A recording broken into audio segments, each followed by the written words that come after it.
Assalamualaikum warahmatullahi wabarakatuh. Apa kabar teman-teman semuanya? Ketemu lagi dengan channel Kemalaya Pas Pensiunan Rempo.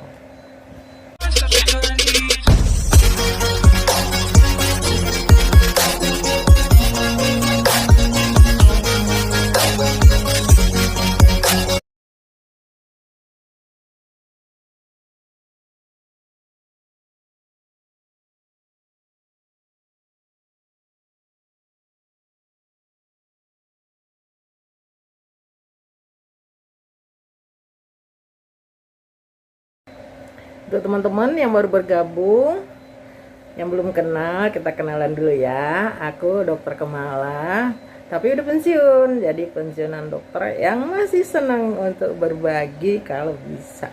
Oke teman-teman, kali ini kita akan ngomong-ngomong cerita-cerita tentang penyintas COVID. Jadi penyintas atau bahasa Inggrisnya survival ya. Survivor. Jadi orang-orang yang selamat dari COVID. Jadi udah kena COVID, habis itu sembuh. Dan kita akan mewawancara, tapi aku nggak menampilkan di sini, tentang anak-anakku, keluargaku yang sebagai penyintas COVID. Jadi 2 dari anakku, Uli dan Mayang, kemudian menantuku, suaminya Uli, dan cucuku Sarah.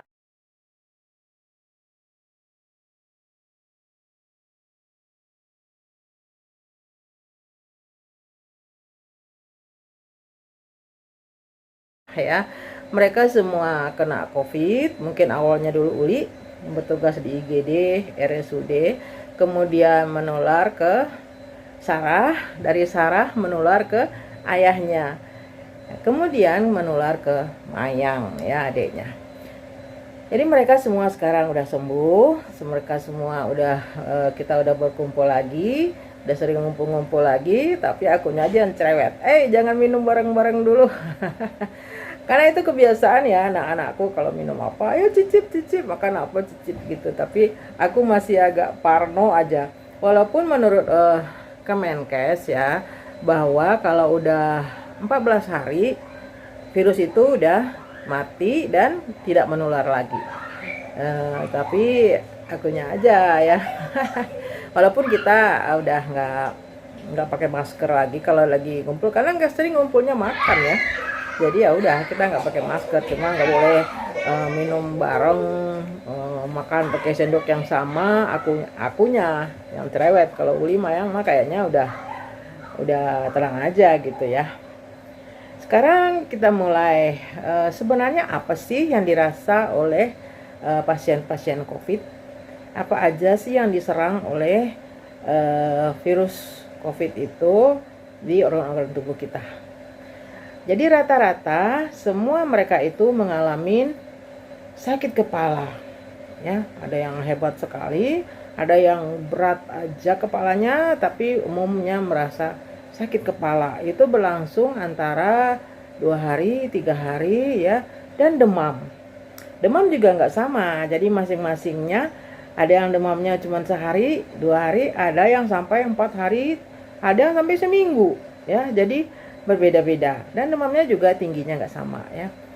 Kita mulai dari Uli. Sepertinya Uli yang paling cepat recover ya, paling cepat hilang gejalanya, walaupun dia sebenarnya sedang hamil ya. Tapi alhamdulillah dia paru-parunya nggak kena. Ya seperti dulu pernah kita bicarakan bahwa virus COVID itu menyerang paru-paru ya, dari hidung, tenggorokan ke paru-paru. Jadi mereka semuanya di ronsen. Kalau Uli lagi hamil, dia di ronsen, tapi perutnya dilindungi ya. Dan ternyata Uli paru-parunya nggak kena, paru-parunya bersih, nggak kena virus. Alhamdulillah, karena lagi hamil dia nggak akan diberikan antivirus, karena antivirus diduga berbahaya untuk janin. Ya alhamdulillah semuanya juga karunia Allah ya. Uli keluhannya tuh sakit kepala, berat sakit kepalanya katanya awal-awal, habis itu enggak, demamnya juga enggak terlalu ya, sumeng-sumeng, tidak batuk, cuman flu, pilek. Tapi aku nggak bisa memastikan itu pilek dari COVID, karena Uli memang alergi ya, apalagi waktu itu dia diisolasi di kamar yang udah lama nggak dipakai, walaupun udah dibersihin, tapi kamar itu udah berapa lama kosong. Jadi mungkin aja dari debu-debu yang ada di situ. Walaupun pilek juga merupakan salah satu gejala COVID ya, karena dia termasuk virus influenza, digolongkan virus influenza ya. Dan siapa yang paling cepat recover? Uli. Jadi cuma berapa hari dia udah enakan, si kepalanya udah hilang, cuman agak berat-berat sedikit aja rasanya, nggak sakit lagi, dan demamnya juga nggak tinggi-tinggi, semeng-semeng. Hari ketiga itu udah dia nggak demam lagi ya, dan memang dia nggak batuk. Kemudian dia cuman gejala sisa ya. Jadi apa gejala sisa? Seperti kita tahu bahwa penderita COVID itu walaupun udah sembuh, ada gejala sisa atau sakuele lah istilah kedokterannya, sakuele, gejala sisa. Jadi mungkin ada yang gejala sisanya itu batuk, udah lama berminggu-minggu masih batuk. Kalau Uli gejala sisanya pegel ya, pegel rasanya. Waktu itu dia mengeluh pinggangnya pegel dan masih nyeri-nyeri sendi. Tapi aku nggak bisa pastikan juga itu pegelnya pinggangnya dari COVID, karena dia memang lagi hamil, walaupun sekarang hamilnya baru 5 bulan.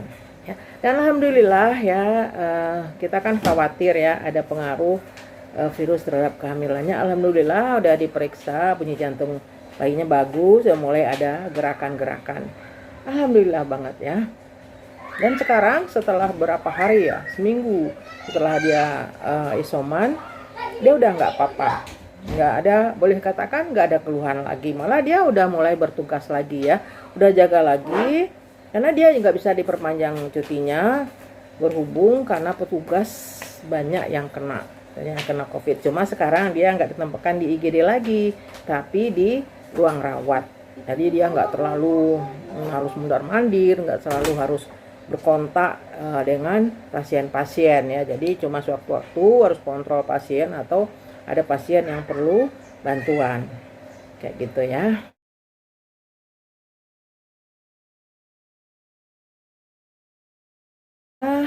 Windy, suaminya Uli ya, dia termasuk lama keluhannya.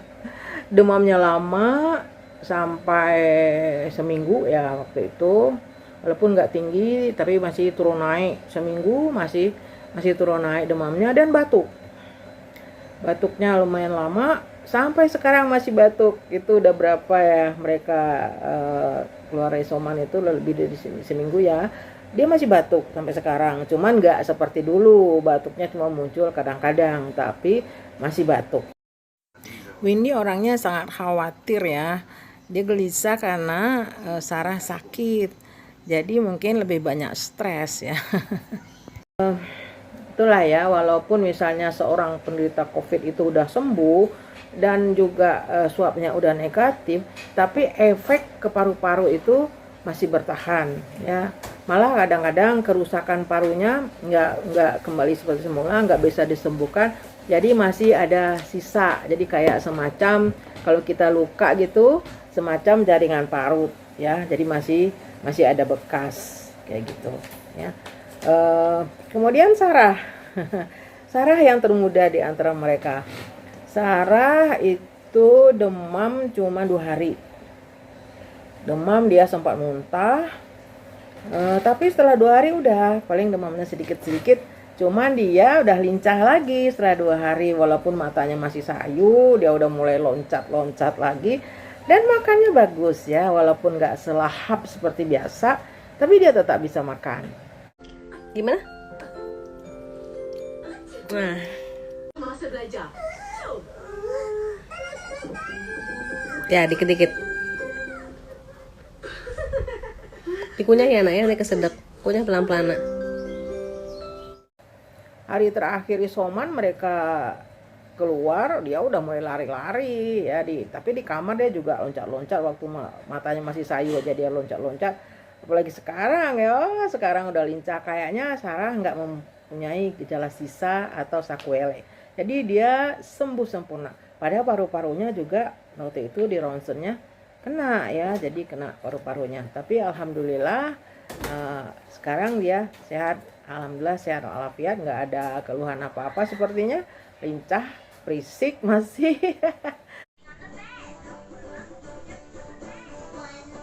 Monkey jumping.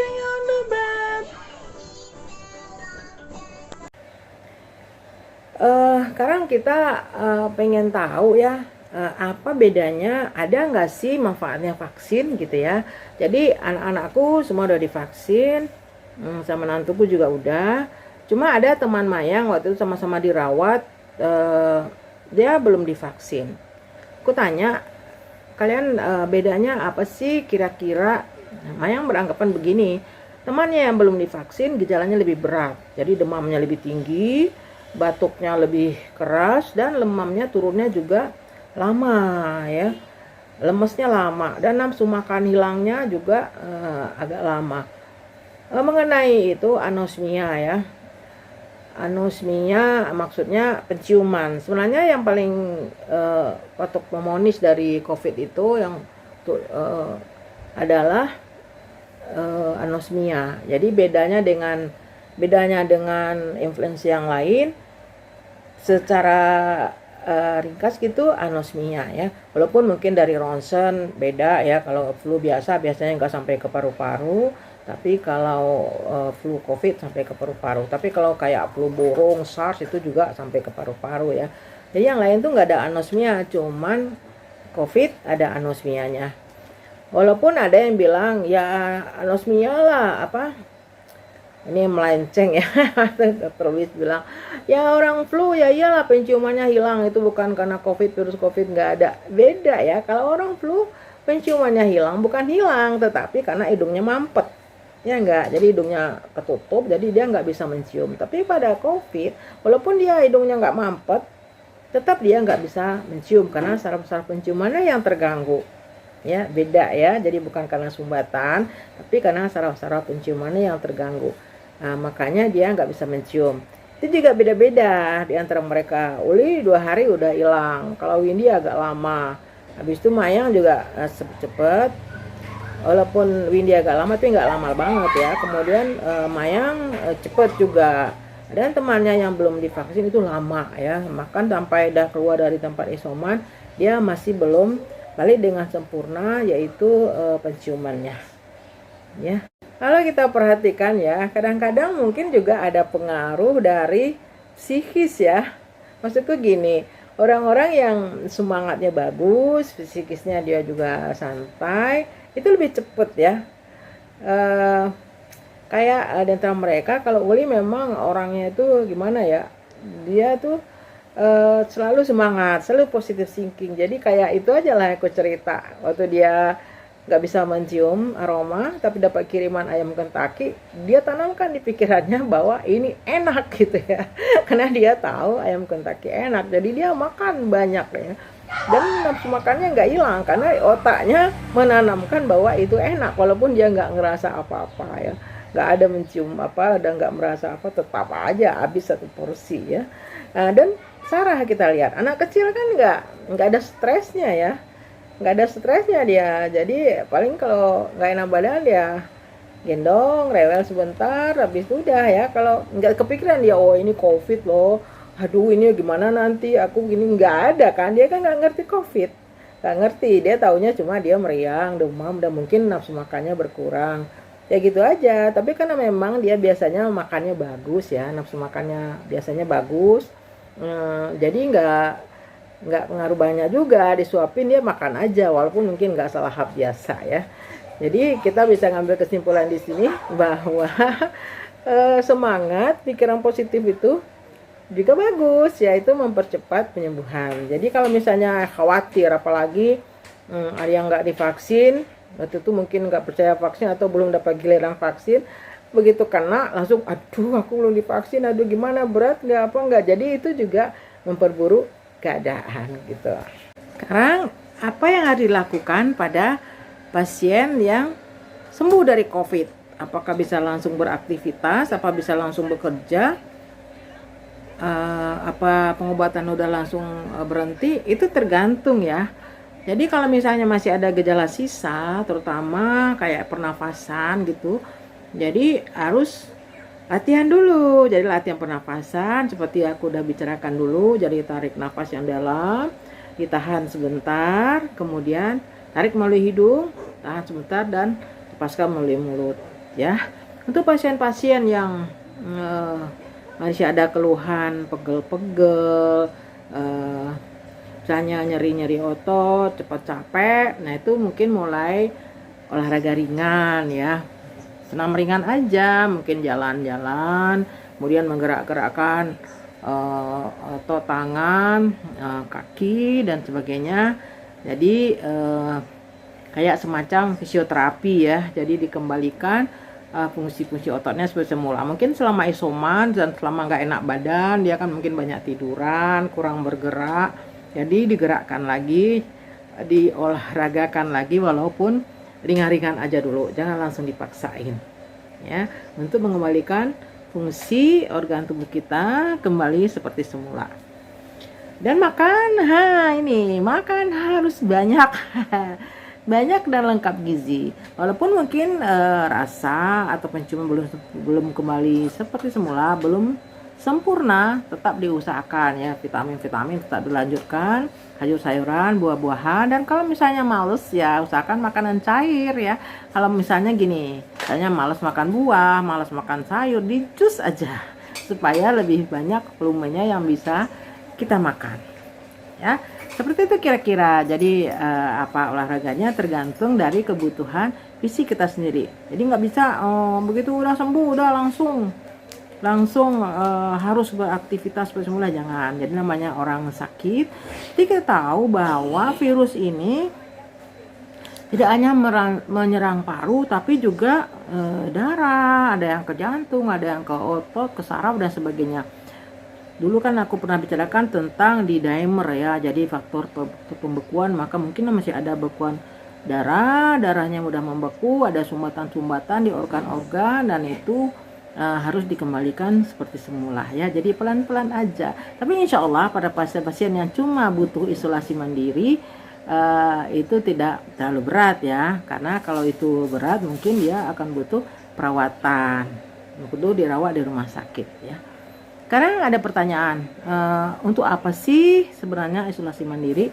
Sebenarnya fungsi utama isolasi mandiri itu apa? Yang pertama adalah supaya dia nggak menularin penyakit ke orang lain. Jadi pasien COVID yang baru kelihatannya sehat, keluhannya ringan, dia di isoman supaya dia tidak menularkan ke keluarga, ke teman-teman, ke saudara. Dia harus dikurung, diisolasi supaya dia nggak menularkan.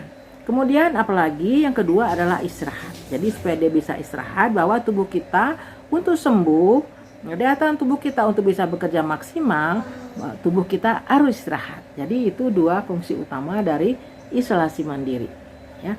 Ada yang bertanya tentang obat-obatan. Obat-obatan gimana? Apakah sama untuk semua pasien COVID? Nggak sama. Jadi siapa aja yang dapat antivirus, siapa aja yang dapat antibiotik, siapa aja cuma dapat penurun panas, batuk dan sebagainya, itu tergantung dari situasi, tergantung dari kondisi pasien. Jadi nggak bisa juga kita dengar, itu semuanya dikasih ini, itu udah protap dari pemerintah sini. Enggak sama juga. Jadi kayak misalnya dia paru-parunya nggak kenapa-napa, ya udah dia nggak perlu antivirus, karena utamanya ditujukan pada pasien yang kena paru-parunya. Dan antivirusnya apa?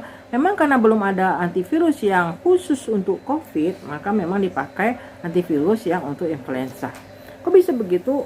Memang secara umum virus yang dari keluarga yang sama itu bisa diobatin biasanya dengan obat yang sama. Misalnya kayak herpes ya. Jadi orang yang kena herpes zoster, kena herpes simplex, kena cacar air, obatnya sama, antivirusnya acyclovir misalnya kayak gitu. Walaupun aku juga nggak bisa memastikan dengan virus COVID ini, karena kita tahu virus COVID ini baru, orang masih mencari-cari obatnya. Masa aku yang dokter pensiun nggak terlibat dengan itu harus ngasih tahu? Oh ini enggak lah ya, aku nggak sotoy kayak gitu. Jadi sekarang kan dokter-dokter spesialis paru terutama masih mencari obat apa yang paling pas untuk pasien COVID-19. Oke teman-teman, semoga ngobrol-ngobrol kita pagi ini bermanfaat. Jadi kalau misalnya ada pertanyaan silakan ya. Dan yang belum subscribe silahkan subscribe dulu, dan silahkan di share ke teman-teman supaya informasi atau obrolan kita pagi ini juga diketahui oleh teman-teman yang lain. Semoga kita selalu dalam lindung Allah dan COVID ini cepat berakhir. Jadi kalau ada yang nanya, COVID itu ada nggak sih, teman-teman, jawabnya apa? Oke, Assalamualaikum warahmatullahi wabarakatuh.